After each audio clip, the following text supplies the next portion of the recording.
مشاهدينا الكرام، مساء الخير، اهلا وسهلا بكم في اخر نشراتنا الجويه لسنه 2018. سويعات تفصلنا عن استقبال سنه اداريه جديده، وبالمناسبه هذه باسمي الخاص باسم كل الفريق العامل معايا في التلفزه الوطنيه وفي المعهد الوطني للرصد الجوي، يشرفني باش نتقدم لكم باحر التهاني واسمع عبارات الاماني. ان شاء الله تكون سنه مكلله بالنجاح والتوفيق لكل التونسيين والتونسيات. انما سنه 2018 امتازت بالعديد من الوضعيات الجويه الصعيبه على بلادنا، نحكيو على تسجيل أرقام قياسية، كميات أمطار هامة، وأيضا درجات حرارة اللي تجاوزت ما هو متعارف وما هو متداول تقريبا خلال 70 سنة فارطة. أولى تواريخ اللي باش نحكيو عليها هو تاريخ 14 جويلية، ونحكيو على تسجيل 3 أرقام قياسية فيما يخص عنصر الحرارة. القيروان 48.1، 46.7 بالنسبة لسيدي بوزيد، و 46.5 بالنسبة لولاية قفصة.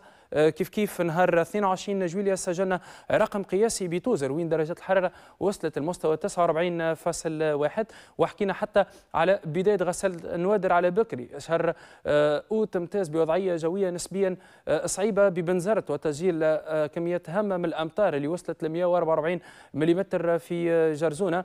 إنما التاريخ الفارق هو ما صار في نابل نهار 22 سبتمبر. نحكيو على فيضانات نابل، كميات الأمطار اللي تجاوزت ال 200 بالعديد من المعتمديات، وأعلى كمية كانت 297 ملم بابن خلاد. بالنسبة لتاريخ 18 أكتوبر امتاز بأمطار قوية بالعديد من الولايات، واللي تجاوزت ل 150 ملم خاصة بتونس الكبرى. نتذكروا الكل اللي صار في المحمدية، وأعلى كمية الأمطار كانت في منزل بوزلفة في جهة وطن القبلي مرة أخرى، واللي وصلت ل 196 ملم. بالنسبة ل 3 نوفمبر 2018 مثل ممكن آخر وضعية جوية امتازت بنزول أمطار تجاوزت محليا 80 ملم بالسواحل الشرقية لبلادنا، وتحديدا بصفاقس. ونحكيو ممكن على تواتر هام في وضعيات جوية خارجة على السيطرة، ووعي العالم بكل تقريبا الحيثيات اللي أنا كنت نحكي عليها هو اللي تقريبا أخرج به العالم في قمة المناخ نهار 15 ديسمبر. ونحكي على تفعيل اتفاق باريس لسنة 2015، واللي هو ضرورة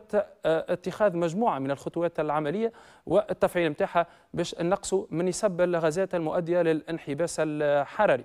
وممكن نرجع نحكي على وضعية الطقس ومميزات الوضعية الجوية لليوم. نحكي على تراجع نسبي في درجات الحرارة. نعرفوا شهر ديسمبر تقريبا ما أوفاش بحظوظه فيما يخص جانب الأمطار، واليوم درجات الحرارة ما بعدتش برشا على يميز الفترات السابقة. تقريبا الحرارة القصوى كانت من بين ال 14 ل 18 درجة بأغلب مناطق البلاد، سجلنا 17 في تونس العاصمة، أقل بالمرتفعات في مستوى 10 درجات. إنما شدة الرياح والجانب الحركي هو اللي كان مميز الوضعية الجوية. وممكن مميزات الوضع الجوي لليوم نشوفهم أكثر من خلال تسلسل لسوال القمر الاصطناعي، والمحرك الأساسي لهبوب الرياح القوية هو منخفض نشيط متواجد على اليونان، هو اللي ساهم في هبوب تيارات هوائية في أغلبها شمالية غربية، واللي سرعتها تتجاوز مؤقتا 60 كم في الساعة بالمناطق الساحلية. السماء اليوم كانت مغشاة بسحب عابرة بأغلب مناطق البلاد، واللي كانت أكثر كثافة بجهة وطن القبلي وأيضا بالسواحل الشرقية، ورفقتها بعض الأمطار المتفرقة. والليلة مؤشرات نزول الأمطار تبقى متواصلة، أمطار مش باش تكون عندها فاعلية كبيرة، طقس بارد نسبيا بالمناطق الداخلية، ودرجة حرارة دون مستوى 10 درجات. وأما بالمناطق الساحلية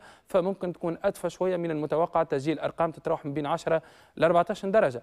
يوم الغد إن شاء الله مع حلول العام الجديد تتواصل مؤشرات نزول الأمطار المتفرقة بالشمال وأيضا ببعض المناطق الشرقية لبلادنا. استقرار نسبي في درجات الحرارة، إنما شدة الرياح اللي تبقى العنصر الجوي المميز للوضعية الجوية، رياح اللي تبقى قوية بالمناطق الساحلية وسرعتها تتجاوز مؤقتا 70 كم في الساعة في شكل هبات. بالنسبة للحرارة القصوى يوم الغد تكون في مستوى 18 بتونس الكبرى، 17 بجهة وطن القبلي، 16 بزغوان، 17 بأقصى الشمال ببنزرت. بالنسبة لمناطق الشمال الغربي نتوقع تزيل 16 بتبرقة بباجة وأيضا بجندوبة، 14 درجة بسليانة، وأقل بدرجة بالكاف بمناطق الوسط. طقس بارد نسبيا بتالة، والحرارة القصوى لا تتجاوز 11 درجة، 19 بالقيروان بجهة الساحل، سوسة والمنستير 17، 18 درجة بالمهدية، 17 بصفاقس وبقرقنة سيدي بوزيد 17 أيضا، 12 بالقاسرين وبمناطق الجنوب الغربي لبلادنا بقفصة نتوقعوا 18 درجة، توزر 17، قبلي 17 أيضا. بالنسبة لقابس إمكانية نزول بعض الأمطار المحلية 17 درجة، وببقية مناطق الجنوب الشرقي للبلاد نتوقعوا 16 بجربة وبمدنين، 16 بتطاوين و15 درجة برمادة. بالنسبة للملاحة والصيد البحري يتواصل الإعلام بهبوب رياح قوية ساري المفعول. بالنسبة للرياح تكون في أغلبها شمالية فشمالية غربية، سرعتها من 15 إلى 25 عقدة بمنطقة سيرات، والبحر يكون شديد الاضطراب بخليجي تونس والحمامات تتراوح سرعة الرياح من بين 25 إلى 30 عقدة، والبحر يكون شديد الاضطراب إلى هائج، وبمنطقتي الشابة وجربة وصولا إلى جرجيس الرياح تكون سرعتها بين 25 إلى 30 عقدة وتتجاوز مؤقتا ل 40، والبحر يكون شديد الاضطراب فهائج.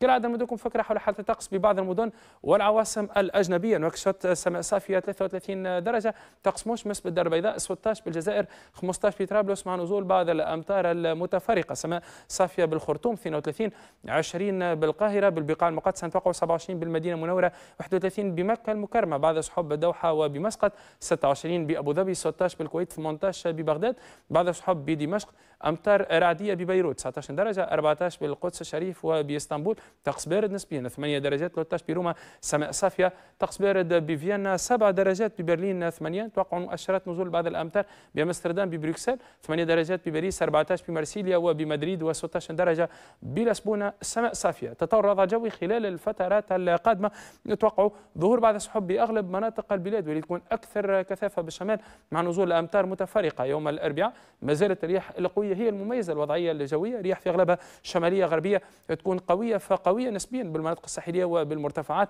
ومعتدلة إلى قوية نسبيا داخل البلاد. البحر يكون شديد الاضطراب وهائج، وفيما يخص الحرارة القصوى من المتوقع باش تتراوح الأرقام من بين 15 ل 21 درجة، وتكون في مستوى 11 درجة بالمرتفعات الغربية للبلاد. يوم الخميس ما زلنا معنيين بتواصل هبوب الرياح الشمالية هي اللي تعمق إحساسنا بتراجع درجات الحرارة، ما زلنا معنيين بتواصل انخفاض درجات الحرارة يوم الخميس بأغلب مناطق البلاد، مؤشرات نزول لأمطار متفرقة بالشمال وبالوسط، فيما عدا ذلك ظهور بعض السحب بمناطق الجنوب. مواعيد الشروق والغروب اليوم الغد: شروق الشمس بإذن الله يكون في الساعة 7:31 دقيقة، وغروبها في الساعة 5:13 دقيقة.